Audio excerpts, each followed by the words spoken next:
Perkenalkan, nama saya Chris Heaven dari kelas Pagi C Manajemen semester 5, NIM 181041677. Pada kesempatan kali ini, saya akan menjawab tugas terstruktur dari Pak Adi Mursalin, SEMM, di mata kuliah Perilaku Organisasi. Untuk soal yang pertama, jelaskan apa yang dimaksud dengan suasana hati.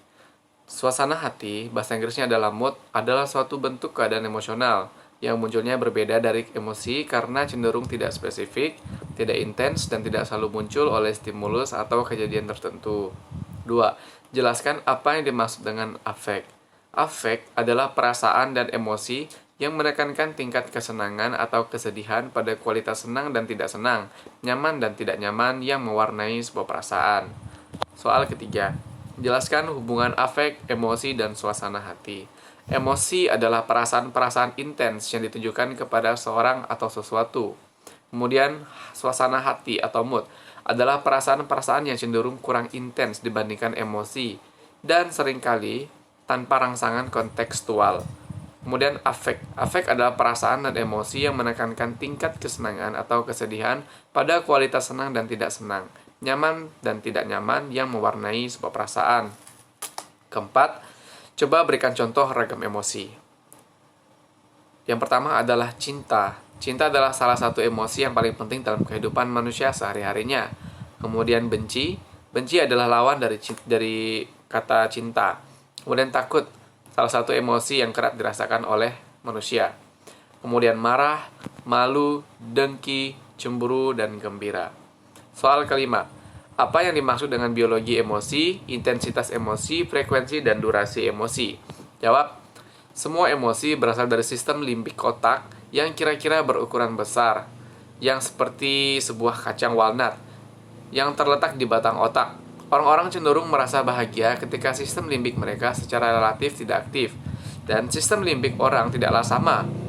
Sistem limbik yang lebih aktif terdapat pada orang-orang depresi, khususnya ketika mereka memperoleh informasi yang negatif. Kemudian intensitas emosi. Setiap orang memberikan respon yang berbeda-beda terhadap rangsangan pemicu emosi yang sama. Dalam sejumlah kasus, kepribadian menjadi penyebab perbedaan emosi tersebut. Pada saat lain, perbedaan tersebut timbul sebagai hasil dari persyaratan pekerjaan. Kemudian frekuensi dan durasi. Suksesnya pemenuhan tuntutan emosional, seseorang karyawan dari suatu pekerjaan tidak hanya bergantung pada emosi-emosi yang harus ditampilkan dan intensitasnya, tetapi juga ada seberapa sering dan lamanya mereka berusaha menampilkannya. Soal ke-6, jelaskan struktur suasana hati. Jawab, yaitu ada afeksi positif, yaitu adalah sebuah dimensi suasana hati yang terdiri atas emosi-emosi positif spesifik seperti bersemangat, kewaspadaan, dan sangat gembira. Kemudian, afeksi negatif atau negatif affect adalah sebuah dimensi suasana hati yang terdiri atas emosi-emosi seperti kegugupan, stres, kecemasan, dan pada akhir tinggi dan kebosanan. Selanjutnya adalah kompensasi positif. Atau positive offset adalah kecenderungan kebanyakan individu untuk mengalami suasana hati positif ringan pada masukan 0 atau saat tidak ada hal tertentu yang terjadi. Soal ke-7, jelaskan faktor-faktor yang mempengaruhi emosi dan suasana hati. Jawab, faktor-faktor yang mempengaruhi emosi dan suasana hati yaitu adalah kepribadian, terus waktu dalam hari dalam minggu, cuaca, stres, aktivitas sosial, tidur, dan olahraga. Ke-8, apa yang dimaksud dengan regulasi emosi? Regulasi emosi ialah kapasitas untuk mengontrol dan menyesuaikan emosi yang timbul pada tingkat intensitas yang tepat untuk mencapai sebuah tujuan. Regulasi emosi yang tepat meliputi kemampuan untuk mengukur perasaan, reaksi fisiologis, kognisi yang berhubungan dengan emosi, dan reaksi yang berhubungan dengan emosi. Soal ke-9, jelaskan aspek-aspek regulasi. Aspek-aspek regulasi menurut Gross yaitu adalah A. Kemampuan strategi regulasi emosi. Kemudian, kemampuan tidak terpengaruh emosi negatif. Berarti dia tidak terlalu untuk menghiraukannya.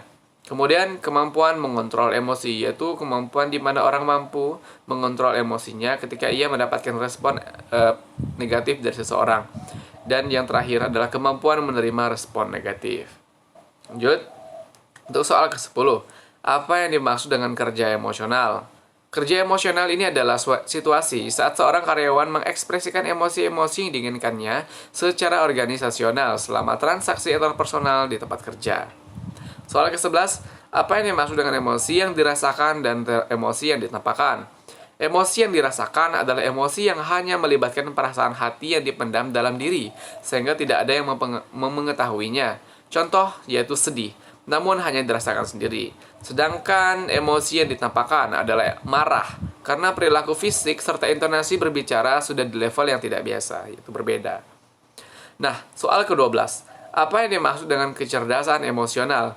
Kecerdasan emosional adalah kemampuan seseorang untuk menerima, menilai, mengelola, serta mengontrol emosi dirinya dan orang lain di sekitarnya. Dalam hal ini, emosi mengacu pada perasaan terhadap informasi akan suatu hubungan. Nomor 13. Apa saja faktor-faktor kecerdasan emosional? Yaitu ada 2 faktor, yaitu emosi seseorang yaitu secara fisik dan psikis. Secara fisik terletak di bagian otak, yaitu konteks dan sistem limbik. Kemudian secara fisik diantaranya meliputi kegiatan keluarga dan lingkungan non-keluarga. Soal yang terakhir, soal 14, sebutkan dan jelaskan 5 dimensi kecerdasan emosional. Dimensi yang pertama yaitu mengenali emosi diri, or knowing one's emotion. Kesadaran diri, self-awareness. Dalam mengenali perasaan sewaktu perasaan itu terjadi merupakan dasar dari kecerdasan emosional. Dimensi kedua yaitu mengelola emosi, or managing emotions.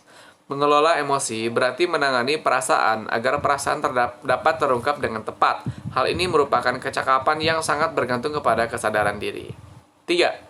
Dimensi ketiga yaitu memotivasi diri, or motivation oneself. Kemampuan seseorang memotivasi diri dapat ditelusuri melalui hal-hal berikut ini, yaitu dengan cara mengendalikan dorongan emosi, derajat kecemasan, kekuatan untuk berpikir positif, optimisme, keadaan ketika perhatian seseorang sepenuhnya tercurahkan ke dalam apa yang sedang terjadi dan hanya terfokus pada satu objek. Kemudian dimensi keempat, mengenali emosi orang lain, or recognizing emotion in others. Empati atau mengenal emosi orang lain dibangun berdasarkan pada kesadaran diri. Jika seseorang terbuka pada emosi sendiri, maka dapat dipastikan bahwa ia akan terampil memahami perasaan orang lain. Dan dimensi yang kelima, yaitu membina hubungan dengan orang lain. Dalam bahasa Inggris, handling relationship. Seni dalam membina hubungan dengan orang lain merupakan keterampilan sosial seseorang atau social skills yang mendukung keberhasilan seseorang dalam pergaulan dengan orang lain. Mungkin cukup sekian, kurang dan lebihnya mohon maaf atas penjelasan ini. Saya ucapkan terima kasih.